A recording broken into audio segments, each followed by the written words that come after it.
मौका मिले तो छठ उत्सव में जरूर हिस्सा लें। एक अनोखे अनुभव को खुद महसूस करें। मैं छठी मैया को नमन करता हूं। सभी देशवासियों को, विशेषकर बिहार, झारखंड और पूर्वांचल के लोगों को छठ महापर्व की शुभकामनाएं देता हूं। साथियों, त्योहारों के इस अवसर पर मैंने आप सभी के नाम एक पत्र लिखकर अपनी भावनाएं साझा की थी। मैंने चिट्ठी में देश की उन उपलब्धियों के बारे में बताया था जिससे इस बार त्योहारों की रौनक पहले से ज्यादा हो गई है। मेरी चिट्ठी के जवाब में मुझे देश के अनेक नागरिकों ने अपने संदेश भेजे हैं। वाकई ऑपरेशन सिंदूर ने हर भारतीय को गर्व से भर दिया है। इस बार उन इलाकों में भी खुशियां के दीप जलाए गए जहां कभी माओवादी आतंक का अंधेरा छाया रहता था। लोग उस माओवादी आतंक का जड़ से खात्मा चाहते हैं जिसने उनके बच्चों का भविष्य संकट में डाल दिया था। जीएसटी बचत उत्सव को लेकर भी लोगों में बहुत उत्साह है। इस बार त्योहारों में एक और सुखद बात देखने को मिली। बाजारों में स्वदेशी सामानों की खरीदारी जबरदस्त तरीके से बढ़ी है। लोगों ने मुझे जो संदेश भेजे हैं उसमें बताया है कि इस बार उन्होंने किन स्वदेशी चीजों की खरीदारी की है। साथियों, मैंने अपने पत्र में खाने के तेल में 10% की कमी करने का भी आग्रह किया था। इस पर भी लोगों ने बहुत सकारात्मक रुख दिखाया है। साथियों, स्वच्छता और स्वच्छता के प्रयास, इस पर भी मुझे ढेर सारे संदेश मिले हैं। मैं आपसे देश के अलग अलग शहरों की ऐसी गाथाएं साझा करना चाहता हूं जो बहुत प्रेरणादायक है। छत्तीसगढ़ के अंबिकापुर में शहर से प्लास्टिक कचरा साफ करने के लिए एक अनोखी पहल की गई है। अंबिकापुर में गार्बेज कैफे चलाए जा रहे हैं। ये ऐसे कैफे हैं जहां प्लास्टिक कचरा लेकर जाने पर भरपेट खाना खिलाया जाता है।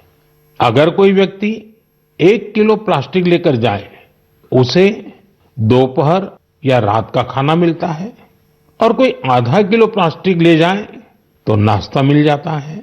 ये कैफे अंबिकापुर म्युनिसिपल कॉर्पोरेशन चलाता है।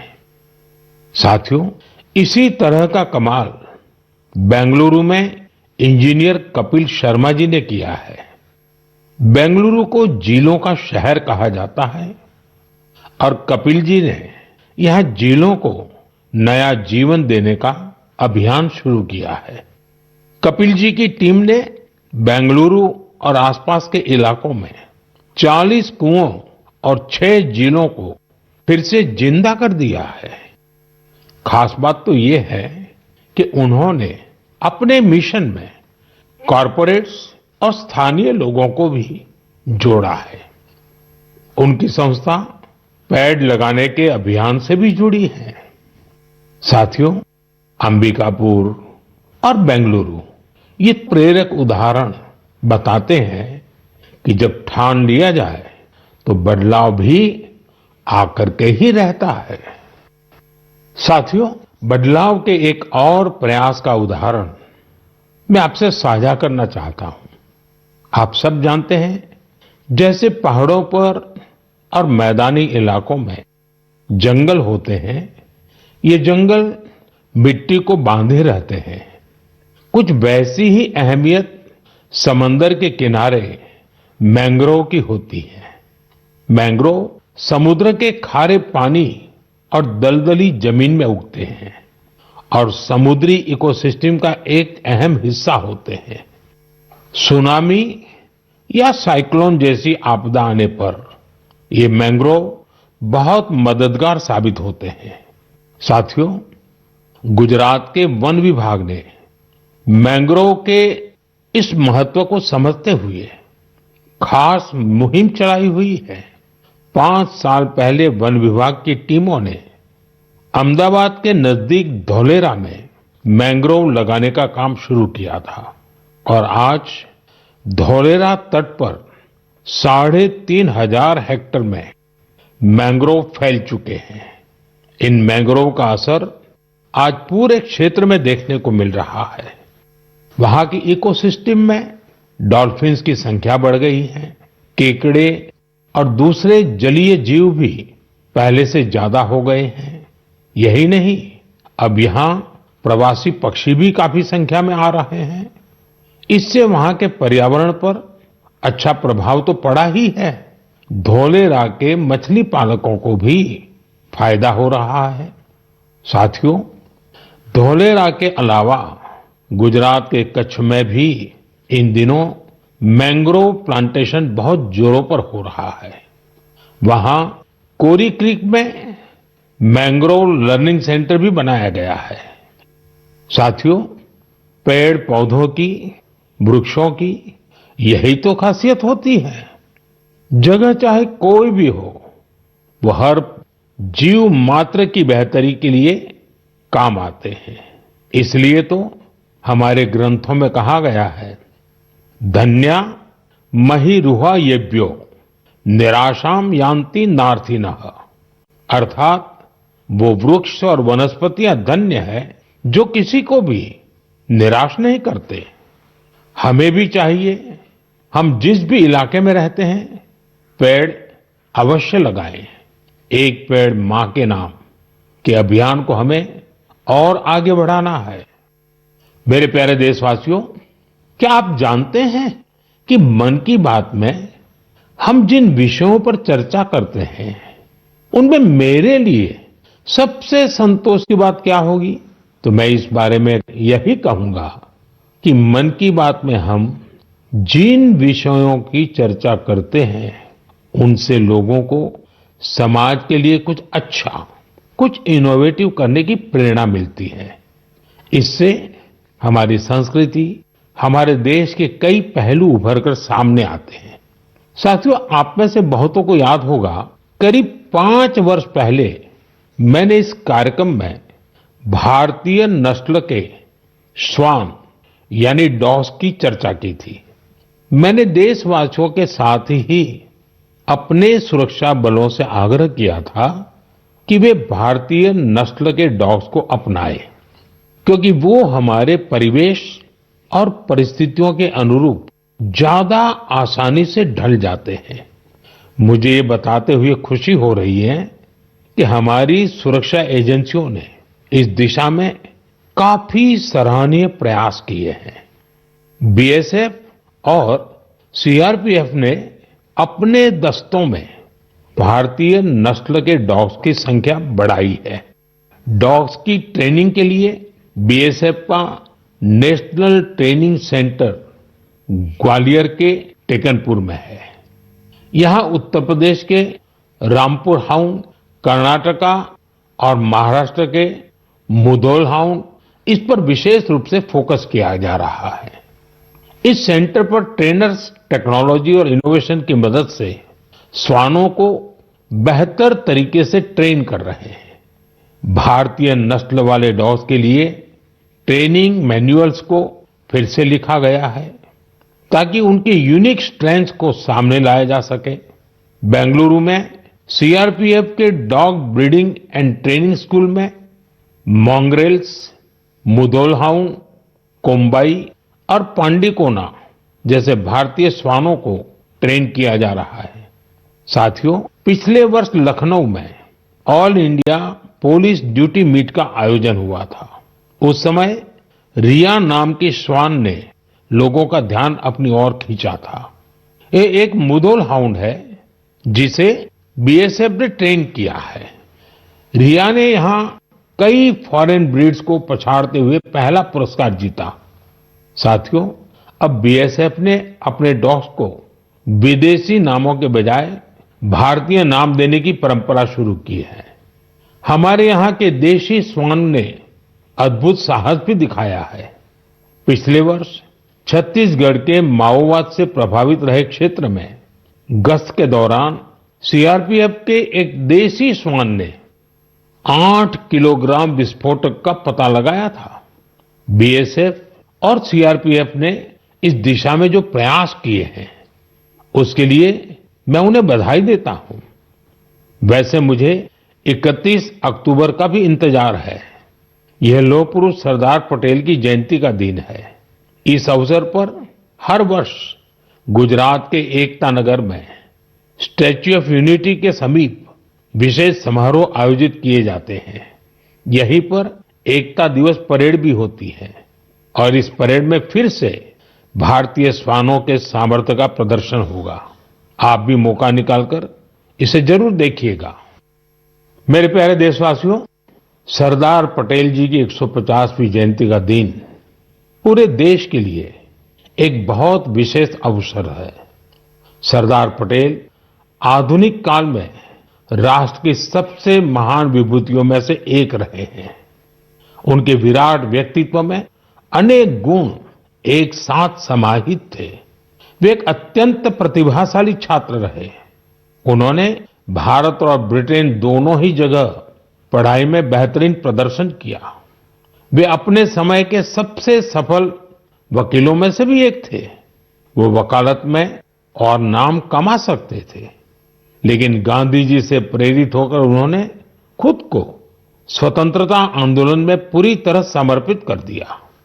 खेड़ा सत्याग्रह से लेकर बोरसद सत्याग्रह तक अनेक आंदोलनों में उनके योगदान को आज भी याद किया जाता है। अहमदाबाद म्युनिसिपैलिटी के प्रमुख के रूप में उनका कार्यकाल भी ऐतिहासिक रहा था। उन्होंने स्वच्छता और सुशासन को सर्वोच्च प्राथमिकता दी। उप प्रधानमंत्री और गृह मंत्री के रूप में उनके योगदान के लिए हम सभी सदैव उनके ऋणी रहेंगे। साथियों, सरदार पटेल ने भारत के ब्यूरोक्रेटिक फ्रेमवर्क की एक मजबूत नींव भी रखी। देश की एकता और अखंडता के लिए उन्होंने अद्वितीय प्रयास किए।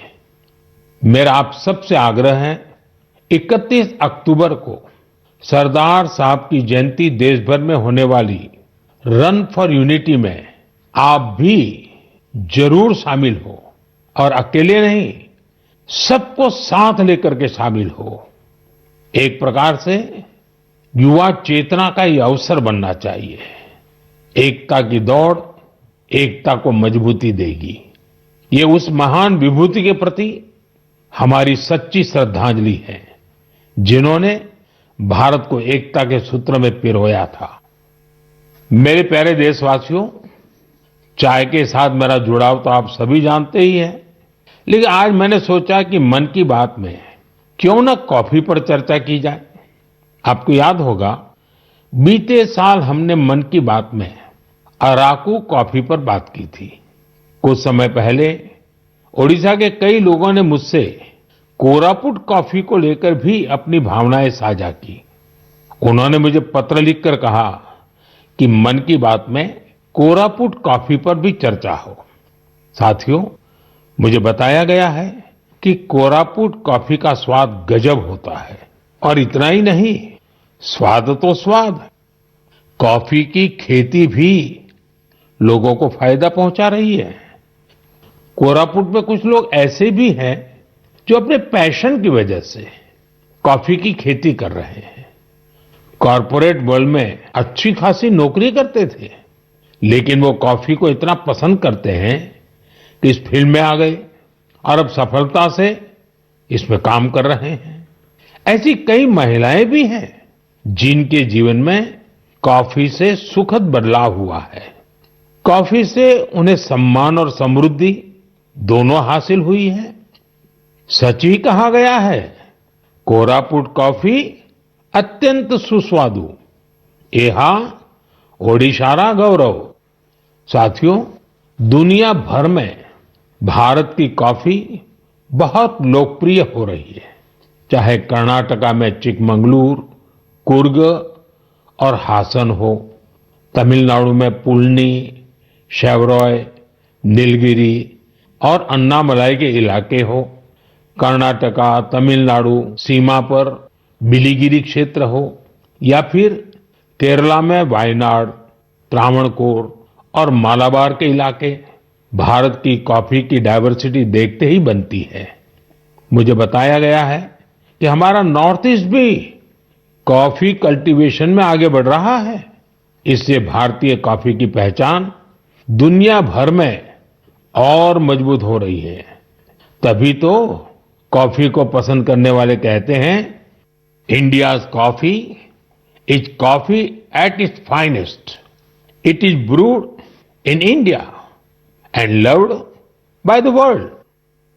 मेरे प्यारे देशवासियों, अब मन की बात में एक ऐसे विषय की बात जो हम सबके दिलों के बेहद करीब है। ये विषय है हमारे राष्ट्रगीत का। भारत का राष्ट्रगीत यानी वंदे मातरम। एक ऐसा गीत जिसका पहला शब्द ही हमारे हृदय में भावनाओं का उफान ला देता है। वंदे मातरम, इस एक शब्द में कितने ही भाव है, कितनी ऊर्जाएं हैं। सहज भाव में ये हमें मां भारती के वात्सल्य का अनुभव कराता है। यही हमें मां भारती की संतानों के रूप में अपने दायित्वों का बोध कराता है। अगर कठिनाई का समय होता है तो वंदे मातरम का उद्घोष 140 करोड़ भारतीयों को एकता की ऊर्जा से भर देता है। साथियों, राष्ट्रभक्ति, मां भारती से प्रेम, ये अगर शब्दों से परे की भावना है तो वंदे मातरम उस अमूर्त भावना को साकार स्वर देने वाला गीत है। इसकी रचना बंकिम चंद्र चट्टोपाध्याय जी ने सदियों की गुलामी से शिथिल हो चुके भारत में नए प्राण फूंकने के लिए की थी।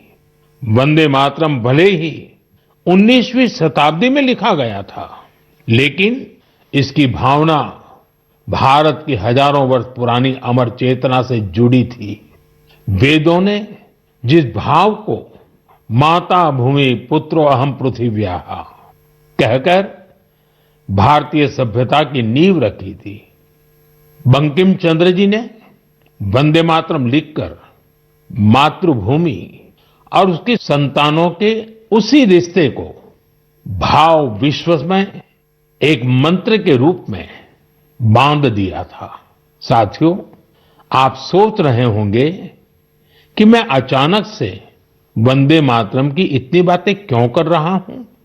दरअसल कुछ ही दिनों बाद 7 नवंबर को हम वंदे मातरम के 150वें वर्ष के उत्सव में प्रवेश करने वाले हैं। 150 वर्ष पूर्व वंदे मातरम की रचना हुई थी और 1896 में गुरुदेव रविन्द्रनाथ टैगोर ने पहली बार इसे गाया था। साथियों, वंदे मातरम के गान में करोड़ों देशवासियों ने हमेशा राष्ट्र प्रेम के अपार उफान को महसूस किया है। हमारी पीढ़ियों ने वंदे मातरम के शब्दों में भारत के एक जीवंत और भव्य स्वरूप के दर्शन किए हैं। सुजलाम सुफलाम मलयज शीतलाम शस्य श्यामलाम मातरम वंदे मातरम। हमें ऐसा ही भारत बनाना है। वंदे मातरम हमारे इन प्रयासों में हमेशा हमारी प्रेरणा बनेगा। इसलिए हमें वंदे मातरम के 150वें वर्ष को भी यादगार बनाना है। आने वाली पीढ़ी के लिए ये संस्कार सरिता को हमें आगे बढ़ाना है। आने वाले समय में वंदे मातरम से जुड़े कई कार्यक्रम होंगे, देश में कई आयोजन होंगे। मैं चाहूंगा हम सब देशवासी वंदे मातरम के गौरवगान के लिए स्वतः स्फूर्त भावना से भी प्रयास करें। आप मुझे अपने सुझाव हैशटैग वंदे मातरम 150 के साथ जरूर भेजिए। हैशटैग वंदे मातरम 150। मुझे आपके सुझावों का इंतजार रहेगा और हम सब इस अवसर को ऐतिहासिक बनाने के लिए काम करेंगे। मेरे प्यारे देशवासियों, संस्कृत का नाम सुनते ही हमारे मन मस्तिष्क में आता है हमारे धर्म ग्रंथ, वेद, उपनिषद, पुराण, शास्त्र, प्राचीन ज्ञान विज्ञान, अध्यात्म और दर्शन। लेकिन एक समय इन सब के साथ साथ संस्कृत बातचीत की भी भाषा थी। उस युग में अध्ययन और शोध संस्कृत में ही किए जाते थे। नाट्य मंचन भी संस्कृत में होते थे। लेकिन दुर्भाग्य से गुलामी के कालखंड में भी और आजादी के बाद भी संस्कृत लगातार उपेक्षा का शिकार हुई। इस वजह से युवा पीढ़ियों में संस्कृत के प्रति आकर्षण भी कम होता चला गया। लेकिन साथियों, अब समय बदल रहा है, तो संस्कृत का भी समय बदल रहा है। संस्कृति और सोशल मीडिया की दुनिया ने संस्कृत को नई प्राणवायु दे दी है। इन दिनों कई युवा संस्कृत को लेकर बहुत रोचक काम कर रहे हैं। आप सोशल मीडिया पर जाएंगे तो आपको ऐसी कई रील्स दिखेगी जहां कई युवा संस्कृत में और संस्कृत के बारे में बात करते दिखाई देंगे। कई लोग तो अपने सोशल मीडिया चैनल के जरिए संस्कृत सिखाते भी हैं। ऐसे ही एक युवा कंटेंट क्रिएटर है भाई यश साळुंके। यश की खास बात यह है कि वो कंटेंट क्रिएटर भी है और क्रिकेटर भी हैं। संस्कृत में बात करते हुए क्रिकेट खेलने की उनकी रील लोगों ने खूब पसंद की है। आप सुनिए। पश्यतु अहं कथं क्रीडामि। देवराज सेव्यमान पावनांग्रि पंकजम् ज्ञानयज्ञ सूत्रमिन्दु शेखरम् कृपाकरम्। प्रातः नूतनं कन्दुकं गृह्णातु। नारदादि योगी वृन्दवन्ति तं दिगम्बरम्। इमं कन्दुकं सावधानेन पश्य चषटकाय ताडय। आशिकापुरादिनाद कालभैरवं भजे कालभैरवं भजे। साथियों, कमला और जानवी इन दो बहनों का काम भी शानदार है। ये दोनों बहनें अध्यात्म, दर्शन और संगीत पर कंटेंट बनाती हैं। इंस्टाग्राम पर एक और युवा का चैनल है संस्कृत छात्रो अहम। इस चैनल को चलाने वाले युवा साथी संस्कृत से जुड़ी जानकारियां तो देते ही हैं, वो संस्कृत में हास परिहास के वीडियो भी बनाते हैं। युवा संस्कृत में ये वीडियो भी खूब पसंद करते हैं। आप में से कई साथियों ने समष्टि के वीडियोज भी देखे होंगे। समष्टि संस्कृत में अपने गानों को अलग अलग तरह से प्रस्तुत करती है। एक और युवा है भावेश भीमनाथनी। भावेश संस्कृत श्लोकों, आध्यात्मिक दर्शन और सिद्धांतों के बारे में बात करते हैं। साथियों, भाषा किसी भी सभ्यता के मूल्यों और परंपराओं की वाहक होती है। संस्कृत ने ये कर्तव्य हजारों वर्ष तक निभाया है। ये देखना सुखद है कि अब संस्कृत के लिए भी कुछ युवा अपना कर्तव्य निभा रहे हैं। मेरे प्यारे देशवासियों, अब मैं आपको जरा फ्लैशबैक में लेकर चलूंगा। आप कल्पना करिए, 20वीं सदी का शुरुआती कालखंड। तब दूर दूर तक आजादी की कहीं कोई उम्मीद नजर नहीं आ रही थी। पूरे भारत में अंग्रेजों ने शोषण की सारी सीमाएं लांघ दी थी और उस दौर में हैदराबाद के देशभक्त लोगों के लिए दमन का दौर और भी भयावह था। वे क्रूर और निर्दयी निजाम के अत्याचारों को भी झेलने को मजबूर थे। गरीबों, वंचितों और आदिवासी समुदायों पर तो अत्याचार की कोई सीमा ही नहीं थी। उनकी जमीनें छीन ली जाती थी, साथ ही भारी टैक्स भी लगाया जाता था। अगर वे इस अन्याय का विरोध करते तो उनके हाथ तक काट दिए जाते थे। साथियों, ऐसे कठिन समय में करीब 20 साल का एक नौजवान इस अन्याय के खिलाफ खड़ा हुआ था। आज एक खास वजह से मैं उस नौजवान की चर्चा कर रहा हूं। उसका नाम बताने से पहले मैं उसकी वीरता की बात आपको बताऊंगा। साथियों, उस दौर में जब निजाम के खिलाफ एक शब्द बोलना भी गुनाह था, उस नौजवान ने सिद्दीकी नाम के निजाम के एक अधिकारी को खुली चुनौती दे दी थी। निजाम ने सिद्दीकी को किसानों की फसलें जब्त करने के लिए भेजा था, लेकिन अत्याचार के खिलाफ इस संघर्ष में उस नौजवान ने सिद्दीकी को मौत के घाट उतार दिया। वो गिरफ्तारी से बच निकलने में भी कामयाब रहा। निजाम की अत्याचारी पुलिस से बचते हुए वो नौजवान वहां से सैकड़ों किलोमीटर दूर असम जा पहुंचा।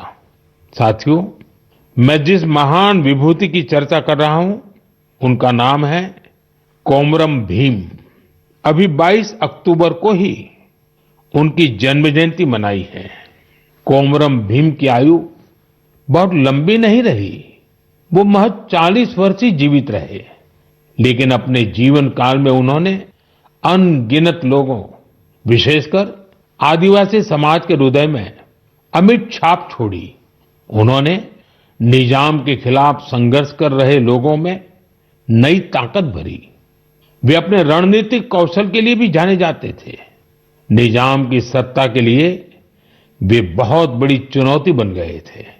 1940 में निजाम के लोगों ने उनकी हत्या कर दी थी।